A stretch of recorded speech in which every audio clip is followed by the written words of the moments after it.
talk about Mantle. So today, I really want to talk about three things. First, I want to explain what Mantle is and why we're doing this. A second thing, we would like to cover some of the most interesting features that make it a very compelling platform for everybody. And the third, probably the most important thing, why does it matter to you? What does it bring to developers? So the first, the most important question, what is Mantle? The short answer is that Mantle is a graphics API. Likely you already know that. There's, of course, a long answer as well. And the long answer is that Mantle is all about innovation. Right? Now, let me make it very clear that this is not about innovation for the sake of innovation. And we are not really trying to invent some alien technology. What we are trying to do is to remove the obstacles. And those are the ones that I've been talking about when I did my introduction. Those are the ones that are blocking developers. And what we would like to do, remove those obstacles and let their innovation flourish. Now, you have heard from the initial announcement that this is a low-level API. Now, what I would like to explain is that thinking of API as a high or low-level API is just a wrong way of thinking about something like API. The way you would like to think about it, is this the right tool for your job? And what we are trying to do with Mantle is to give the developers the right tools. And we do that by adjusting the abstraction level. We are trying to do it so the abstraction level is such that it's just right. Sometimes we do that by lowering the abstraction level where it makes sense. Sometimes we even raise it up a little bit. We don't want to lower the abstraction level across the board because we would like to be able to innovate and change our architectures and support that with Mantle for the years to come. And possibly even allow our competitors' hardware to be supported with Mantle. The other thing that we are defining is the feature set. We are drawing a line in the sand and saying that we're going to support a feature set for the modern GPUs. The GC and the graphics core next architecture that is present in some of the next-gen consoles and a large portion of the PC market is the foundation, hardware foundation for Mantle for us. Now, the next important question that you probably have is why Mantle? Why another API? There are actually a lot of reasons why.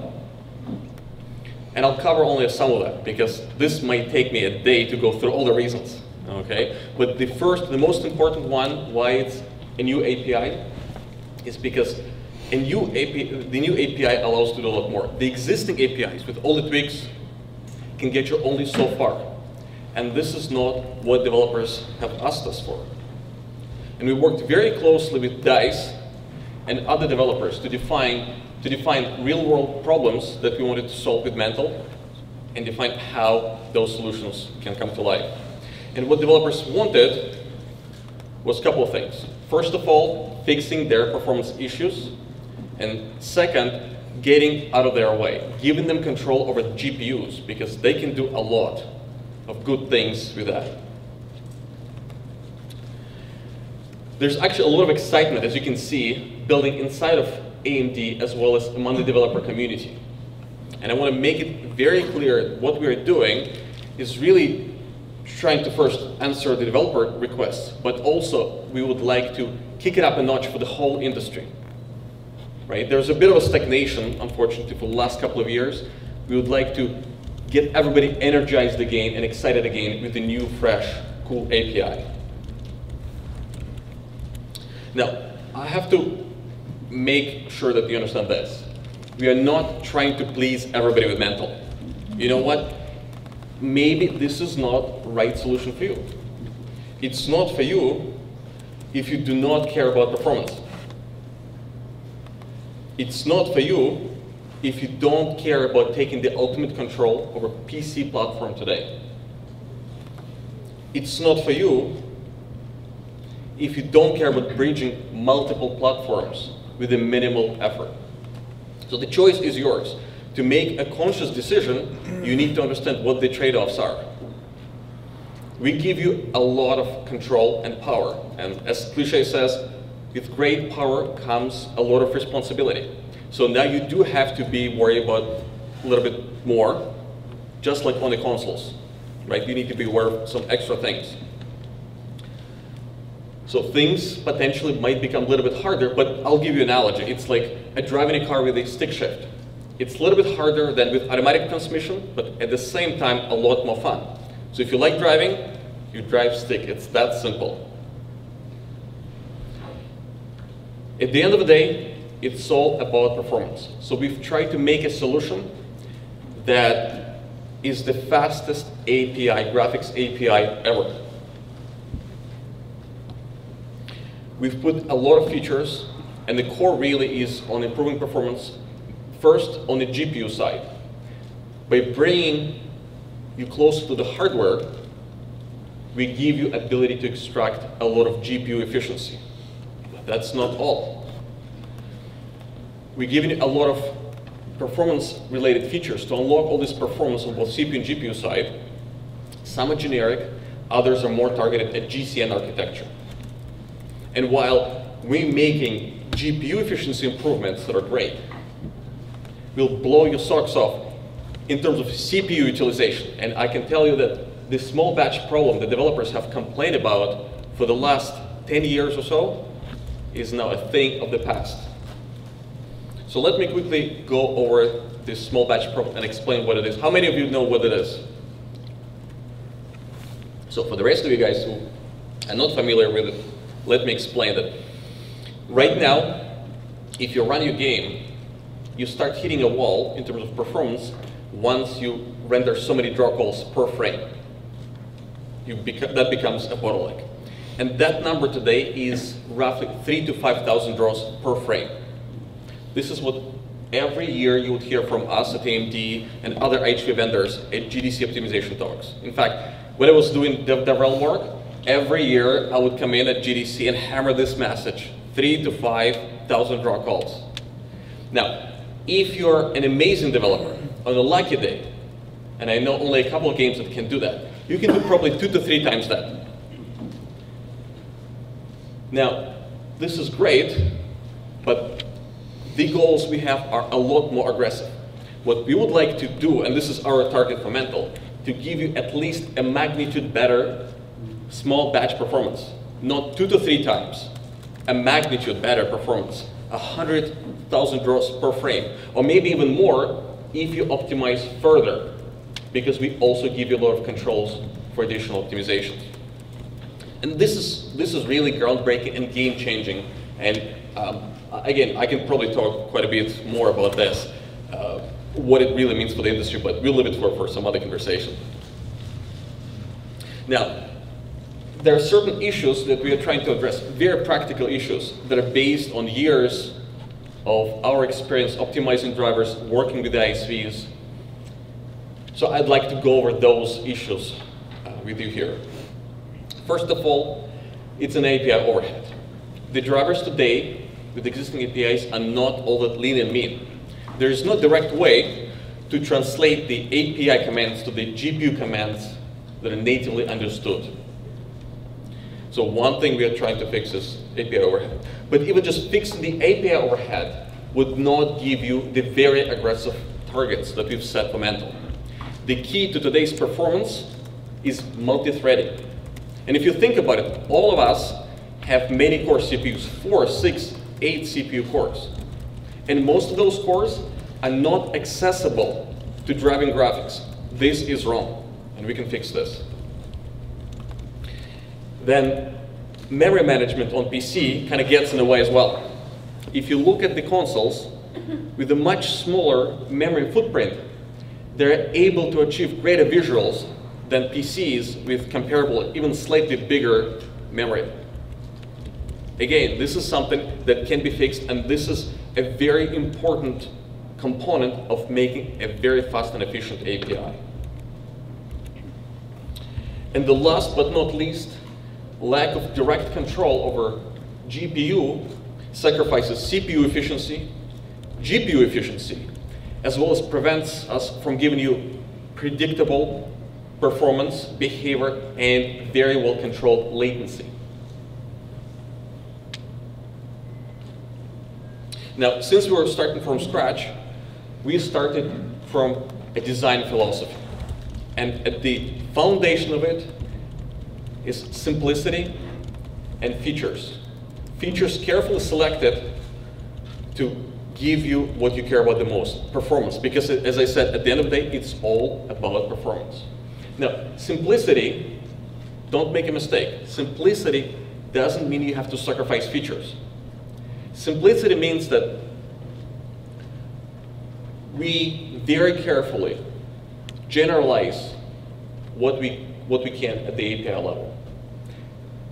As Einstein once said, make everything as simple as possible, but not simpler. And that's exactly what we are doing. Simple API is a beautiful thing because it gives you predictable performance and behavior, and this is something you can understand. And this is precisely what developers wanted.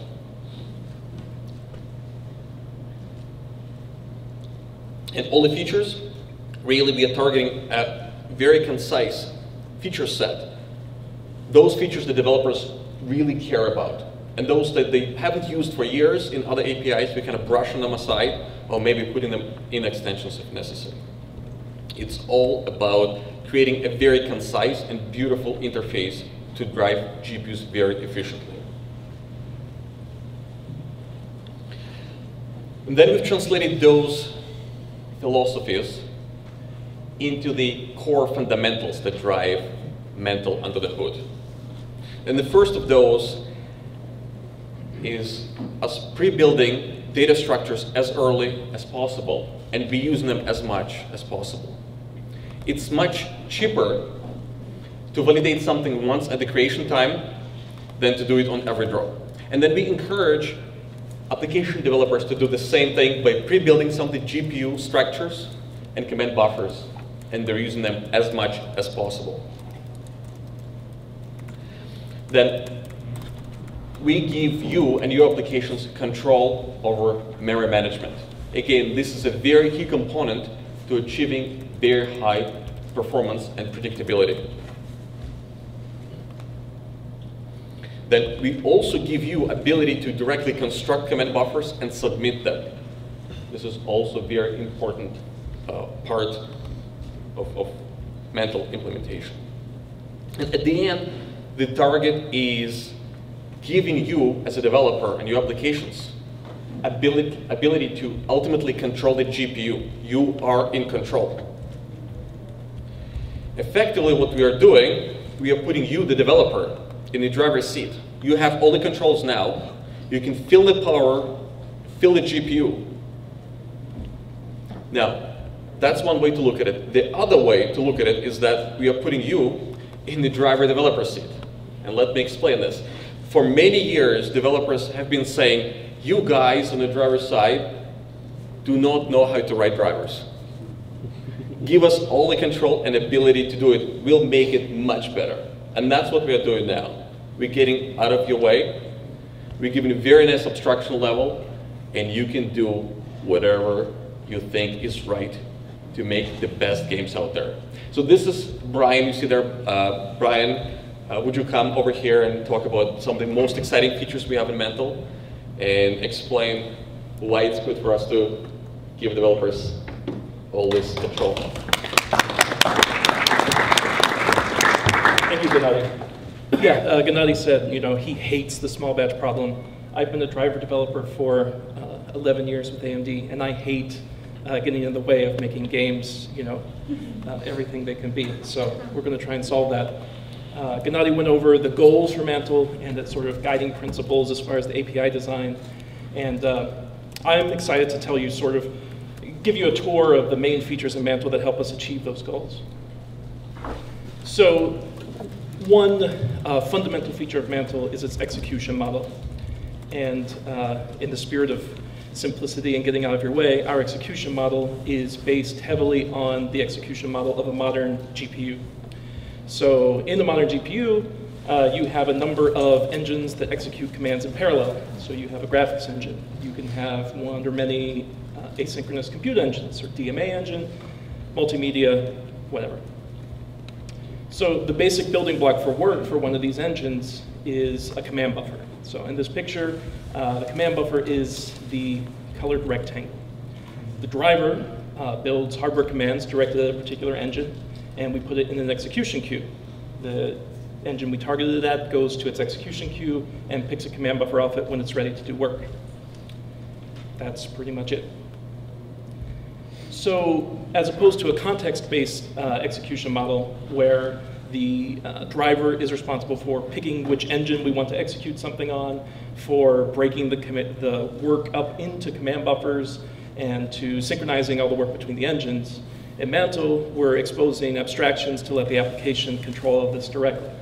So the application creates a command buffer, makes driver calls to fill it with commands, puts them in the execution queue, and we have abstractions to manage synchronization between the queues. So by exposing things this way, we give you the ability to take advantage of the whole chip, something like you could do in the console. So what's really important here, though, beyond that, is the fact that you can build command buffers from multiple application threads simultaneously. And that is just the key feature of Mantle as far as achieving scaling with a modern multi-core GPU. So in Mantle, there is no synchronization at the API level. Also, there is no state carryover between the command buffers. So when you create a command buffer, it is up to you to specify all the state. You're responsible for all synchronization of building the command buffer and submitting it. And if you want to use multiple queues, it's up to you to synchronize the work between them. So you get a ton of control to get the best GPU and CPU performance. So as Gennady mentioned before, memory management is another problem in current APIs. And in the current API, when you create an object, such as a texture or a shader or whatever, the driver will implicitly allocate GPU memory for you. And that memory is forever linked to that object. There are a number of problems with this. One is that it's difficult to recycle that memory. If you want to change the contents and have multiple copies of it in flight, that's difficult. You're going to end up with a larger memory footprint, which is undesirable. Creating resources is more expensive because we're always allocating memory with the resource. And you know, that's and the driver also has to manage a lot of OS video memory handles, and that's something that we spend a lot of time doing. So in Mantle, we've sort of broken that relationship. Instead, you create an object, and that object is just a CPU side description of the object, and the GPU memory is separate. The application allocates memory and binds it. So this model solves all the problems that I just mentioned, and we can dig in a little bit deeper to talk about it. So your application actually manages almost all the GPU memory in the whole application. And basically the way it works is you create your object, then you query the driver to say how much memory do I need, what alignment or which heaps does it, should it be in. Then you bind memory to it. And so this opens up a lot of possibilities. If you want to allocate one memory object and then sub-allocate a bunch of little buffers from it, that's great. In fact, we encourage you to do that. If you have a frame where you have multiple scratch images that you're using over the life of the frame, but you never use them at the same time, you can reuse memory to back those images so you can have a smaller memory footprint. We think there's tons of opportunities like that. And another thing I think engine developers will like a lot is that we're offering you the ability to manage the driver CPU allocations as well. So, we need memory, and we will have callbacks to say, you give us this amount of CPU memory. And that's going to help so that we can integrate with your sub-allocators and get good multi-thread performance in your engine. And this whole memory management thing gives you a lot of power. Mantle is built from the ground up on modern GPU support for virtual memory. And this opens up some feature opportunities, but it also keeps us safe because you can only manage to touch the GPU memory that belongs to your process. And really the whole point of this is that there's only so much GPU memory, and right now you're not getting everything you can out of it. We want you to just squeeze every last bit out of it in the manner that you might on the console. So I sort of mentioned the GPU virtual memory features. One thing Mantle is exporting is the ability to remap pages of virtual address space into real allocations that you've made. So effectively, you create a virtual memory object, which is nothing more than reserved virtual address space. And then you make calls to specify which real allocations you want to back those virtual pages. And this is the mechanism that we base features like partially resident textures on, but we're exposing it sort of at one level down, and we think that there's some cool opportunities, like perhaps flexible content streaming that you could do with this plan. So one area that in the driver we spend a lot of wasted time is draw time validation. And basically in the modern DX11 you can change any of the shader states and a whole bunch of other bind points that you can make per draw. And because modern GPUs sort of have a lot of interconnected dependencies, we, at every draw, more or less, have to go check and see what's bound and figure out how to program the hardware. So in Mantle, we have created the idea of a monolithic pipeline. So in one bind point, you specify all shaders as well as some amount of fixed function state, which is shader impacting. And the benefit to this is that draw time validation drops to nothing, or very fast. And that's great for CPU performance. It's good for GPU performance too, because we now know everything up front, and we, as the driver, can do some actual driver work and see how we can, optimize, that state for GPU performance, which is kind of what driver wants to do. Can I ask a question midstream, or should I wait till the end? I think you should wait to the end if you don't mind. Okay. Right. And then the last thing, and I think this is really important, is that for driver developers, for engine developers, something they really hate, and Gennady mentioned this, is unpredictability.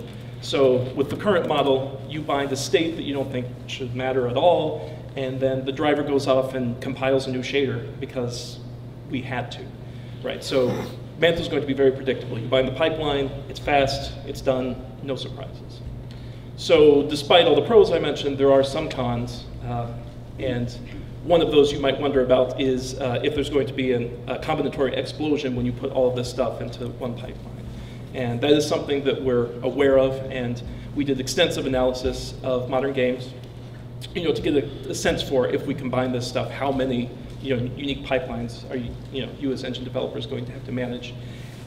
And we worked extensively with our ISV partners to come up with just the right balance. So we've managed to keep that in check and get just the most bang for our buck as far as getting the best performance while keeping that number of combinations of pipelines down. And here you can see not everything belongs to the pipeline. Render targets and index buffers and resources don't, as well as dynamic state, which those are the things we separated out, as blending, depth test, that kind of thing. So something about current APIs is kind of frustrating is all the categories of resources. You have to know, is this an index buffer, context buffer, constant buffer, vertex buffer? Is this a staging resource or a default resource? Some of that's to give the driver a hint about heaps memory belongs in, which we don't have that problem. And other of it, it just has to do with compatibility with legacy hardware. So in Mantle, we're just going to simplify that, and you have memory and you have images. Memory is memory, so whether it has vertex data or index data, it doesn't really matter. Images, we've simplified a lot from textures and other APIs, and particularly they have symmetrical capabilities as far as shader read and write. There are still some cases where it's special case, particularly having to do with depth and color targets, because those still have special purpose fixed function hardware. So now we have those resources. how do we read them from the shader pipeline? And this is an area where Mantle has also tried to innovate some. So we found that the traditional model where you bind resources to particular slots for shader access has turned out to be a pretty big bottleneck in modern games. One alternative that's cropping up a lot now is the bindless model. Bindless solves some issues. It has some issues of its own. It increases shader complexity, arguably stability, and it's certainly less GPU cache friendly. So in our model, we think we can give you the best of both worlds. In Mantle, when you do a draw, you bind a descriptor set that matches the expectations of your pipeline. The descriptor set, at its core, is just an array of slots where you can bind resources, either memory or images. You can also bind another descriptor set to one of those slots.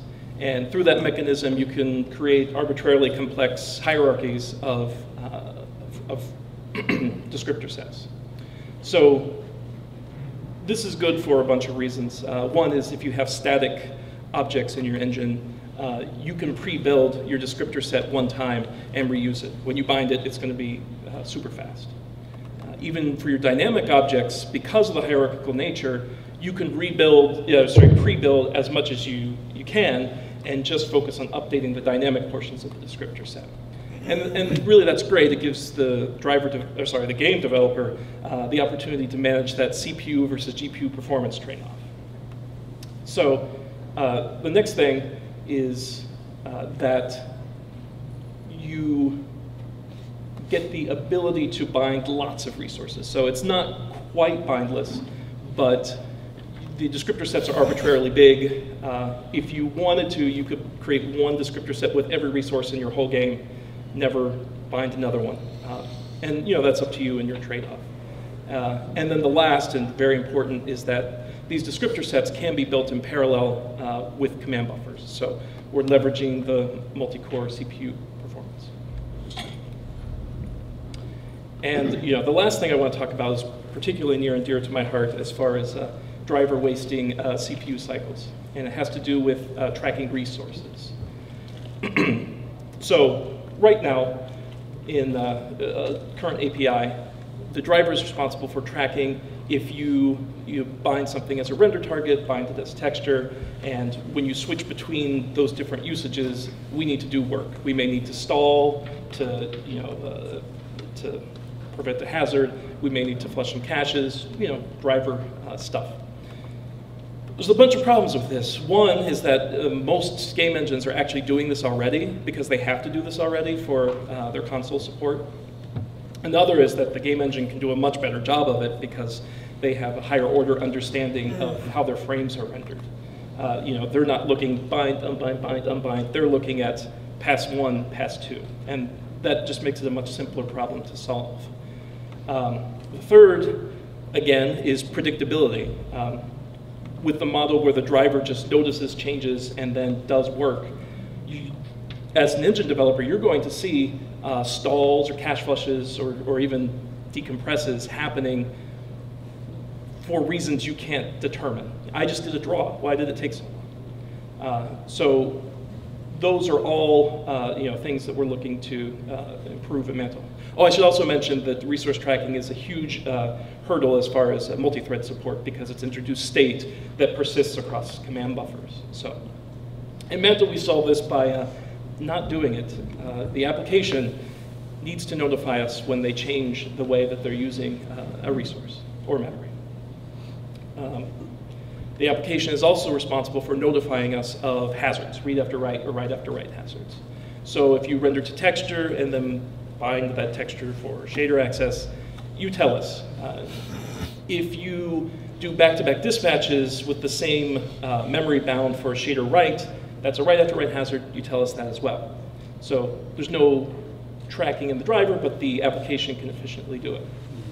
And I want to really emphasize that this tracking isn't at the level of what the driver does as far as flushing caches and stalls and stuff. It just is you telling us comfortable usages. So this went from shader write to index data. it should be pretty comfortable for the application to do.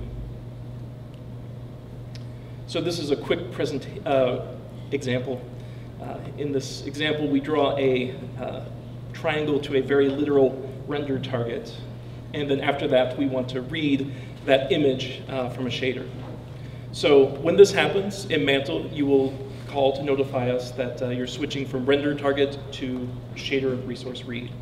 The driver, the driver will then be able to insert the commands we need to do, which may be decompression, if the render target is compressed, cache flushes, idles, whatever. But the really important point here is that that preparation is done because the application called to do it. So it can be timed, right? So the application is very aware that this happened, and it gives them the opportunity to optimize it, because they can say, oh, I need to do a bunch of these. Maybe if I do them all at once, I'll insert one bubble instead of multiple bubbles in the pipeline. Maybe they can say, oh, maybe I didn't need to do this at all. It wasn't, that cost just wasn't worth the visual benefit I got. Or maybe they can shrink the resolution of the resource. The whole point is just giving them control and letting them make the best decision to make the best game. So, that's a lot of features, and I think that that's probably enough, right, Gennady? No, you can always have more, right? All right, so I'll let you just talk about those then. All right, so a couple more that we would like to highlight. As I said, excuse me, we have a lot more to make it a lot more compelling platform than any other APIs. And one of the serious problems that games have is the shader compilation time, right? When your game loads, it's quite expensive to compile many, many shaders. And it seriously impacts load times in the games. And really, there's no need to recompile all the shaders every time a game launches. But also, as Brian said, quite often we would need to kick off a new shader compilation to target a completely different state vector. With Mantle, we give you ability to very quickly and easily save and reload complete compiled pipelines.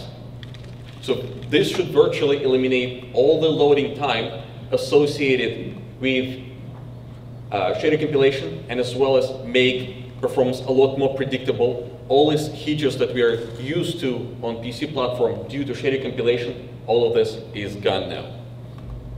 The next interesting thing is that the GCN architecture has a wide range of very advanced MSA features that allow you, as a developer, to balance performance versus quality. And we're including a wide range of those in Mantle. So you can make your games run fast and make them look the best as well. And the last one out of this range of features, I'd like to mention an interesting new innovative feature for very fine-grained task scheduling and execution. But even that is not all. There are still a couple of notable features that elevate Mantle above and beyond other solutions. One of those that I would like to talk about is multi-device operation. With Mantle, the multi-device really is an extension to the native execution model that Brian have talked about. So just to quickly review, this is what execution model looks like. Your application generates command buffers, submits them to different queues for GPU execution. Now, if you look at a multi-device configuration with multiple Mantle devices, it's an extension of a single GPU model. You still build all the command buffers, you see all the individual GPUs, engines, control all the queues, and you synchronize them on those. With synchronization, it'll look to you as an extension of a single GPU model, scaled up to support multiple devices. This should allow you to scale very easily across multiple GPUs without fundamentally changing how your application works. Now, what does this mean? Applications have used all these multi-device features, and in other APIs, it's actually called Crossfire. And we see a lot of games that are using all this alternate frame rendering to achieve greater scaling across multiple GPUs. Now, that alternate frame rendering was fine in the days of DX9 rendering. And DX9 applications scale quite well. Now, if you take a compute or other complex tasks that have frame-to-frame dependency, this is where you start seeing alternate frame rendering fall apart. Why? Because to solve this dependency, either you have to duplicate your work across the GPUs, or you serialize between the GPUs. In any case, the scaling suffers. And up until now, we've managed reasonable scaling. And it was mainly due to DX9 style of games, mainly driven by the previous gen of consoles. Now, with GCN architecture and its support for compute, we are starting to see a trend where a lot more games are going towards more compute workloads. So what do you do now? With Mantle, we are uniquely positioned to give you control, to partition the workloads in a way that really makes sense for your application, and make it scale in a very flexible way for these new workloads. And more importantly, it allows us to target all these asymmetric configurations that are becoming more and more important. In a keynote, Lisa mentioned some numbers, how many APUs we have out there, and we are talking about hundreds of millions of those. So if you think about it, a combo of APU plus high-end GPU is actually much bigger market than conventional crossfire market. This is a market that's actually very important to you and your users.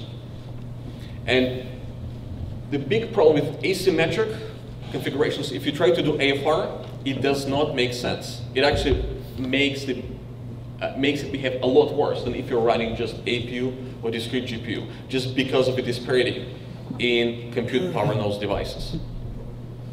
Now, what you could do is actually implement much better scaling by adjusting the workloads where they make sense. And I'll give you a couple of examples, but the important part is that really we're giving you all the tools necessary to unlock all these interesting new scenarios, usage scenarios, compute, and so forth, on a wide range of targets, including all these interesting asymmetric configurations.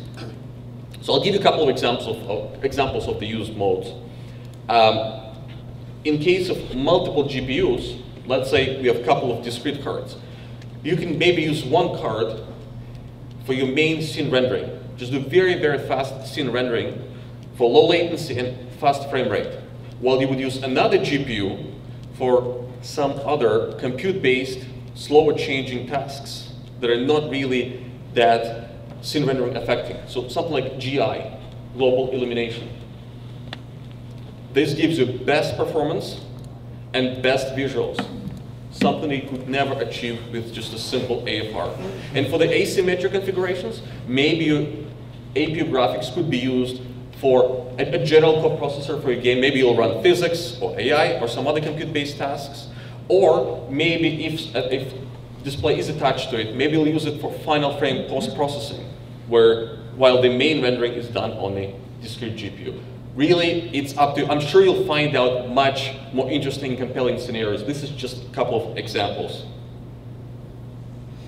Now, the last thing I would like to cover is debugging capabilities in Mantle. And we hear you guys on development side. Tools are very important to you. So we've taken it extremely seriously, and we've put a lot of the effort into making it a part of our driver and the API. We are building a lot of validation and debugging capabilities right into Mantle.